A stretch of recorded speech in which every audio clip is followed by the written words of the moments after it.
que ici, il y a un peu de temps, donc hier, j'ai posté une vidéo que vous avez pu voir avec une fameuse statuette gallo-romaine. Ceci a posé énormément de problèmes. Quand je dis énormément de problèmes, je vous garantis que j'ai dû passer des heures à répondre à des commentaires en sachant que je suis sur des groupes Facebook. J'étais sur des groupes Facebook puisque du fait que j'ai eu pas mal de problèmes, je me suis retiré.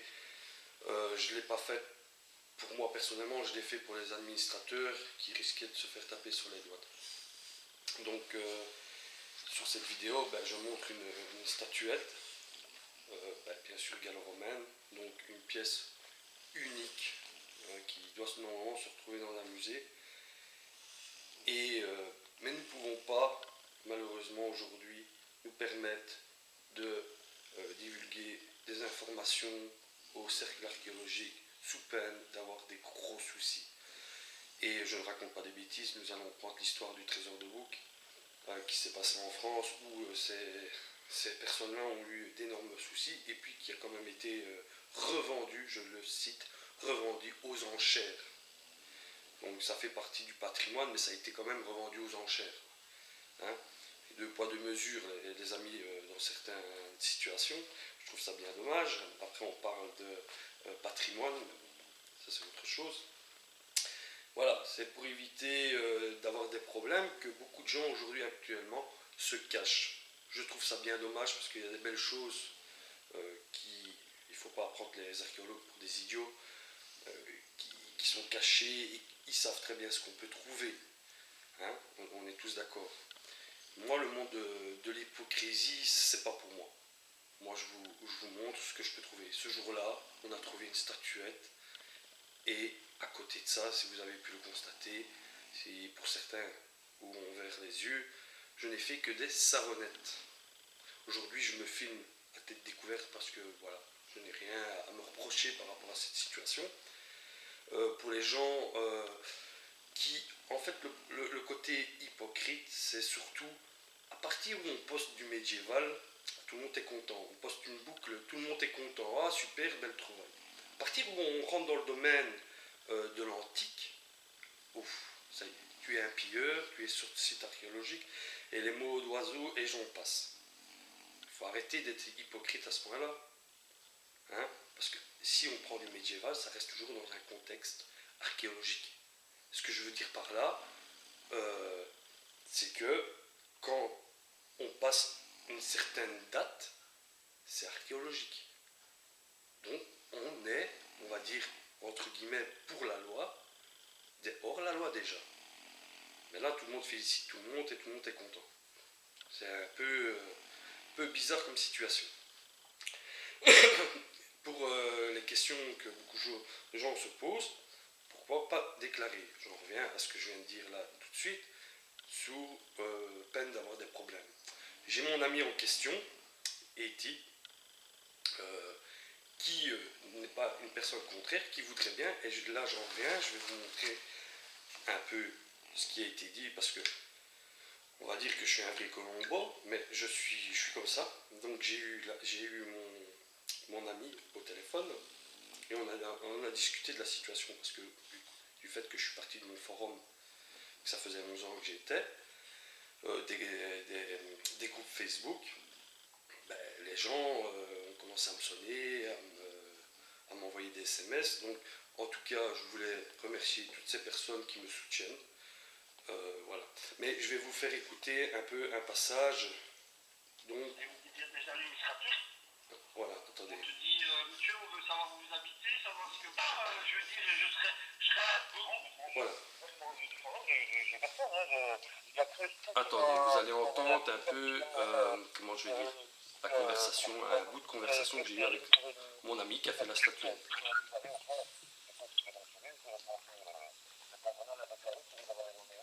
Mais c'est surtout ce côté-là, parce que c'est vrai que ça serait bien de la faire répertorier, la faire déclarer, tu vois.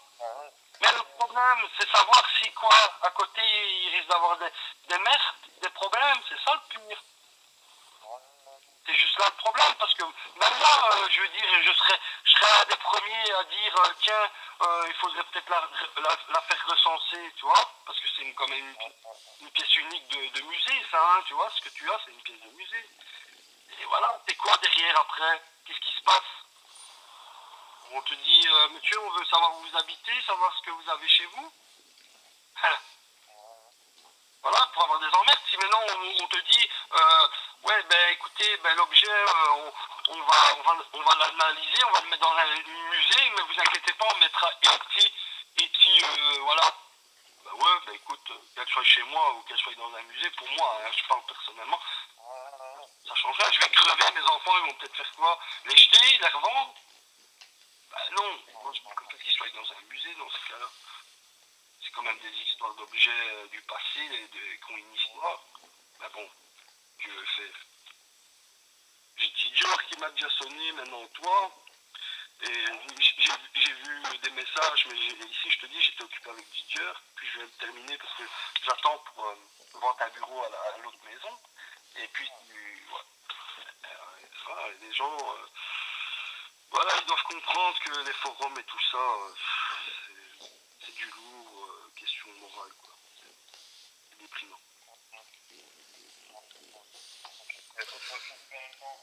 Voilà, nous ne partons pas de mauvaise volonté. On veut bien travailler avec ces gens-là.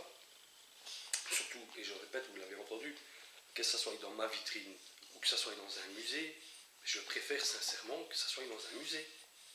Hein? Oui, c'est bien, je peux les contempler, mais personne, je dis bien personne, ne peut les voir, ces choses-là, ne peut les voir. Oui, je poste bien par rapport à mes vidéos, vous les voyez, mais tout le monde n'a pas la connaissance de nos trouvailles à nous. Moi, ça me ferait plaisir que tu rentres dans un musée, je prends un exemple, tu rentres dans un musée, et oh, qu'est-ce que tu vois? Tracus 013, Tracus, je parle de, ça peut être n'importe qui, détectoriste, trouvé en ce lieu, date, l'objet répertorié, quoi. Ça me ferait énormément plaisir. Mais aujourd'hui, ce n'est pas possible. Ce n'est pas possible parce que ces gens qui sont de l'autre côté sont bornés.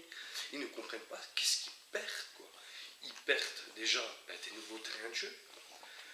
Deuxièmement, de la connaissance peut-être d'artefacts qui n'ont peut-être jamais été découverts et qui n'ont jamais été recensés, ou un modèle qui est unique en son genre et que cette personne qui a été détectée l'a déterré. Aujourd'hui, je pense que la législation par rapport détectoristes et archéologues, elle devrait changer. On ne devrait pas avoir d'autant de contraintes, elle devrait changer. Je vais prendre un exemple, moi je vois un peu la chose comme ça. Un exemple. Pourquoi ne pas faire un permis? Un permis, à la limite, que chaque année qu'on devrait renouveler, hein, et qu'on devrait peut-être payer une cotisation par an.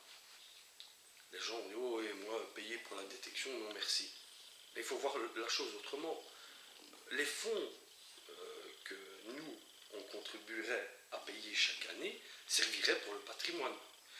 Déjà, ça servirait pour le patrimoine, ça servirait à donner de l'argent au musée pour qu'il continue à vivre. Deuxièmement, comment je vais dire, ce permis permettrait aussi, quelque part, de voir aussi où sont les margoulins, les vrais passionnés, le feront.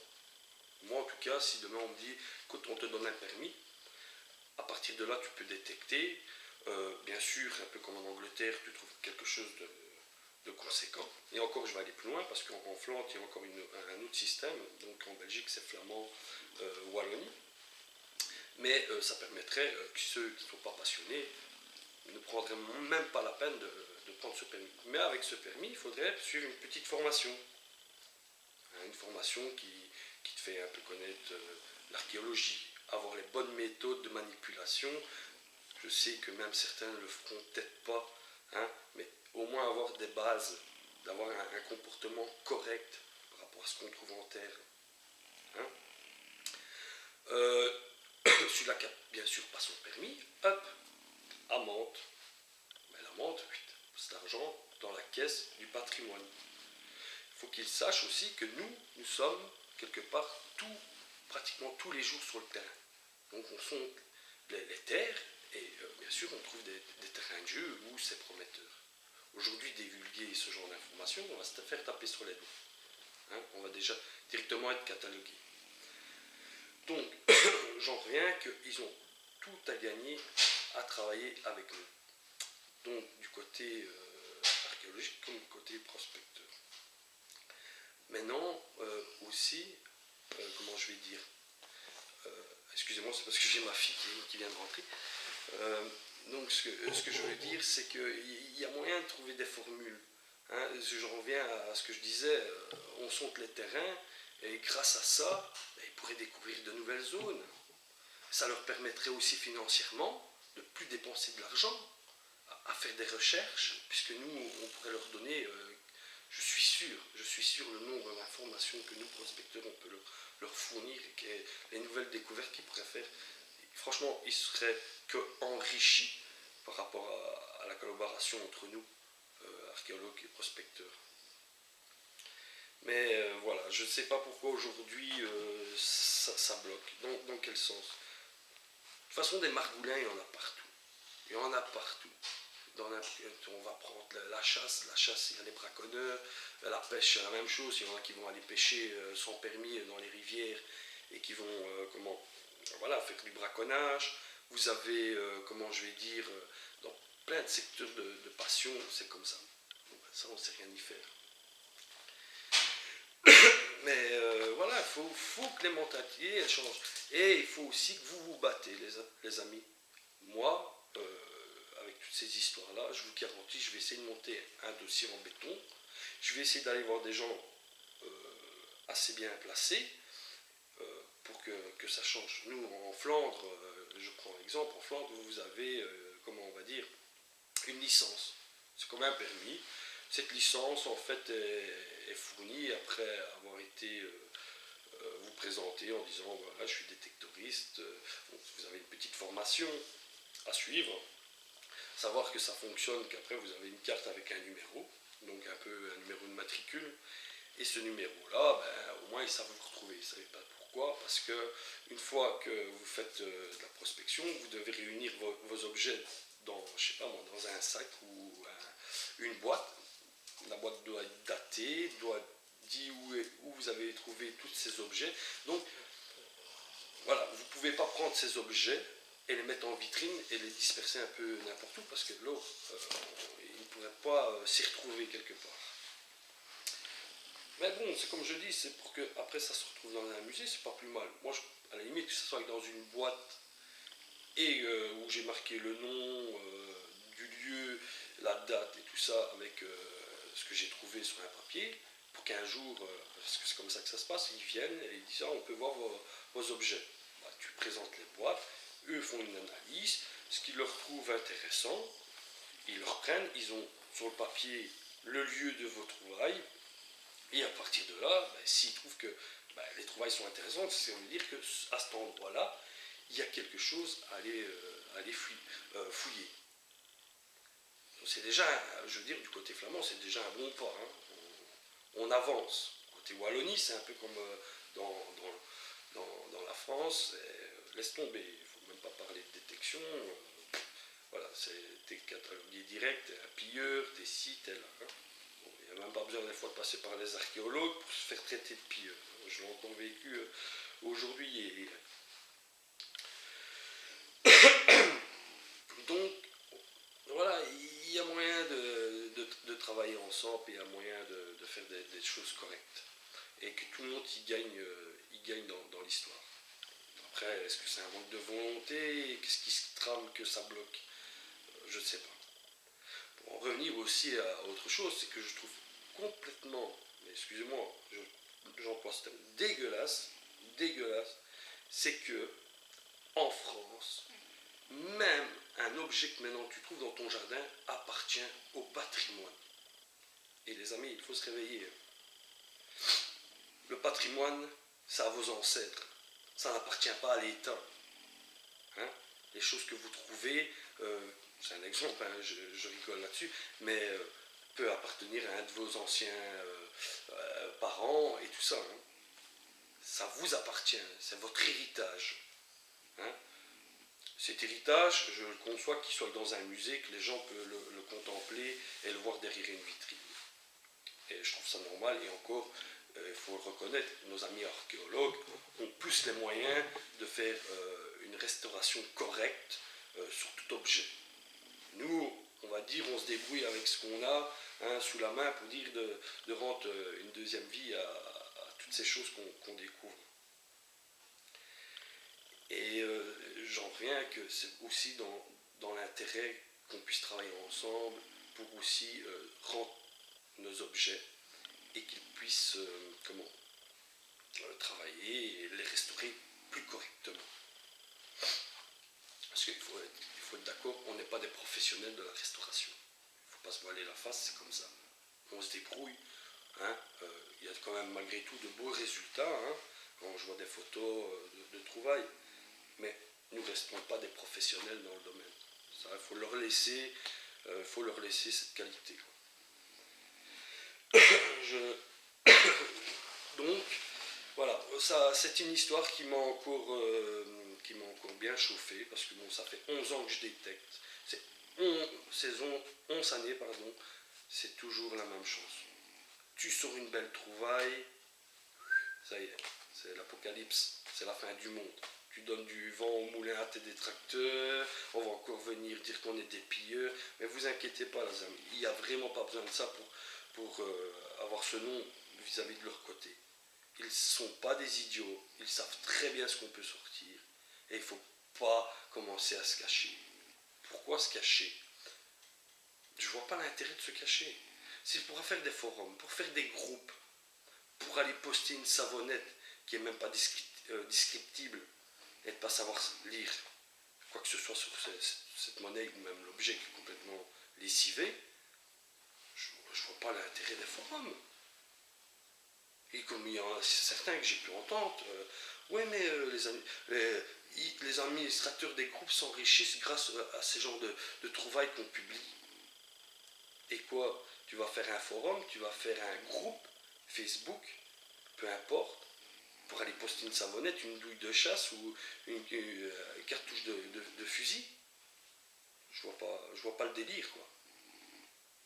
Les gens sont bien contents de pouvoir admirer ces beaux objets. Moi, quand je vois un objet antique ou peu importe, mais qui a du relief qui est très beau, mais moi, il n'y a pas de jalousie. Je suis super content dans un premier temps parce qu'il y a un sauvetage qui a été fait. Deuxièmement, dans ma tête, ça fonctionne comme ça. Je me dis, ça me motive encore plus de faire des sorties et de dire, ah tiens, j'aimerais bien trouver ce genre d'objet.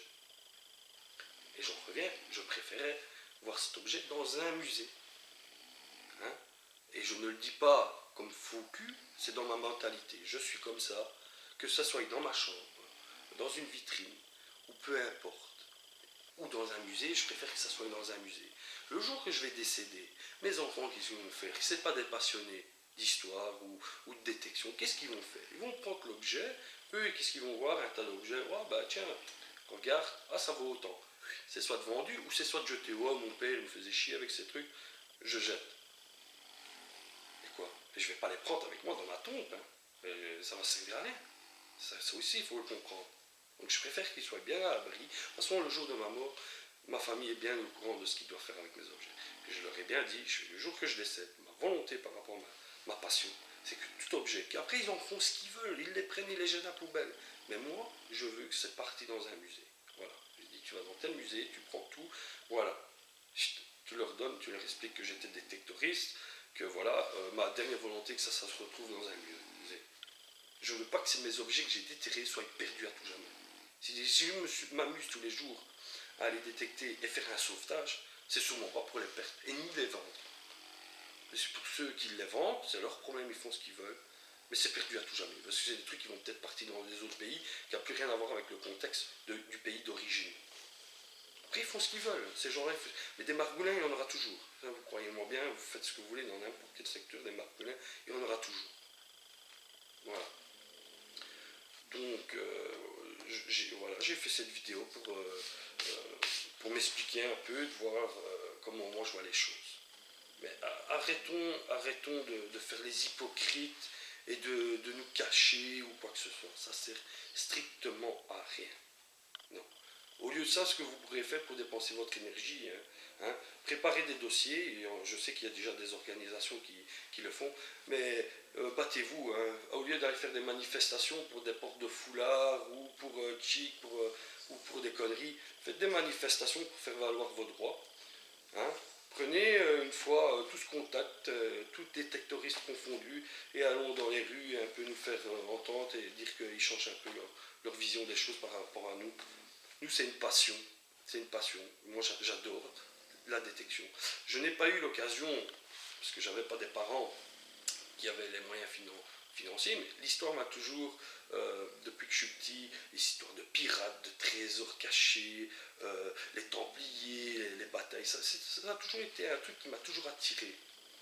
Simplement, je ne pouvais pas faire les études qu'il fallait pour rentrer dans le domaine de l'archéologie. Voilà. Donc, à une époque, j'en avais déjà parlé. Sinon, si mon père m'aurait dit vas-y, la détection, ça faisait pas 11 ans que j'en faisais. Je crois que j'aurais commencé déjà à l'âge de 12-14 ans dans ces zones-là. Ça ferait déjà beaucoup plus longtemps que je ferais de la détection. Mais mon père m'avait dit à l'époque, mon fils, c'est interdit. Donc, quelque part, il n'avait pas tort, parce qu'aujourd'hui encore, on va dire, c'est interdit. Hein. Mais vu que j'ai pu prendre à un certain moment à mon âge des informations, j'ai vu qu'il y avait moyen de le pratiquer, que c'était pas officiellement autorisé, mais que tu pouvais, avec l'autorisation de fermiers, de demander de détecter dans leur terrain. Voilà. Mais c'est ça que je dis, moi, je ne m'arrêterai pas. Je ne m'arrêterai pas. Et je continuerai à faire mes vidéos comme je le fais, à vous montrer ce qui sort de terre. Même si je trouve un trésor, je vous le montrerai. Je vous le garantis, je vous le montrerai. Ça va pouvoir choquer certains. Ça va pouvoir faire encore du flambi. Mais je vous garantis que je vous le montrerai. Je n'ai rien à cacher. Rien du tout. On peut venir toquer demain à ma porte. On peut tout me retirer ici. Tout. Mais monsieur, on vend votre maison. Vendez. Mais il y a une chose que vous n'aurez jamais. C'est ma liberté de penser et d'agir. Correctement, bien sûr. On reste d'accord que sur les sites archéologiques, il ne faut pas y mettre les pieds. Mais sur les terrains que tu vas comme ça à l'aveuglette, ben voilà. Mais je ne m'arrêterai pas de détecter. Et je le répète, vous pouvez venir tout me retirer, je continuerai, j'irai racheter une poêle et je serai de nouveau sur les terrains. Et je continuerai ma passion, jusqu'à temps que ma santé me le permette. Tout simplement.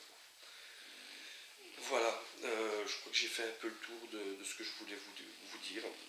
La vidéo, certes, a été longue, mais ouais, je suis bien content aujourd'hui de partager cela avec vous. Je n'essaye pas de faire le buzz, loin de là. Je veux dire, j'ai ma petite vie bien tranquille. J'ai ma petite famille, ça c'est le noyau principal. Gardez-le toujours en tête. Votre famille, c'est vraiment ça qu'il faut faire attention. Après les blabla, les tchic-tchic, les machins, laissez tomber. Les gens, il y a des gens, voilà, ils sont là et puis c'est de passage. Alors il faut éviter de se prendre la tête. Je voulais juste vous clarifier un peu ma façon de voir toutes ces choses-là et que j'espère que ça peut donner des idées à certains de vouloir mener un combat pour essayer que ça allez, on arrive au même système soit que l'Angleterre ou soit un peu comme en Flandre. Mais il faudrait qu'il y ait des choses qui changent de ce côté-là. Je trouve qu'il y a des petites améliorations à apporter. Et si tout le monde apporte ses idées et les réunisse, et qu'il y a une bonne entente des deux parties, il y a moyen de faire un travail correct et d'établir des choses bien mises en place. Voilà. Bon, je vais arrêter de vous ennuyer avec tout ça. En tout cas, je vous remercie à tous les abonnés. J'en ai plein maintenant, je suis passé à 400 et des abonnés. Franchement, je pensais pas arriver à autant d'abonnés. Moi à la base, je faisais ça. Voilà, je m'étais dit Quand j'ai commencé, bah, mais déjà une personne, ça aurait été bien sympathique. Et voilà, j'aurais pu, au lieu de ça, je suis pas à une personne, je suis déjà à 400, 450, je pense, abonnés. Voilà. Mais je voulais remercier toutes les personnes qui m'ont soutenu, encore aujourd'hui, qui m'ont envoyé des commentaires de soutien. Je vois qu'il y en a beaucoup qui veulent que tout ça change et qu'on puisse enfin pratiquer notre passion en toute liberté, bien sûr avec des règles, on est d'accord. Et voilà. Bon, sur ce les amis, je vous embrasse. Je continuerai à faire mes vidéos et peut-être, je dis bien peut-être le week-end prochain, je partagerai cela avec vous.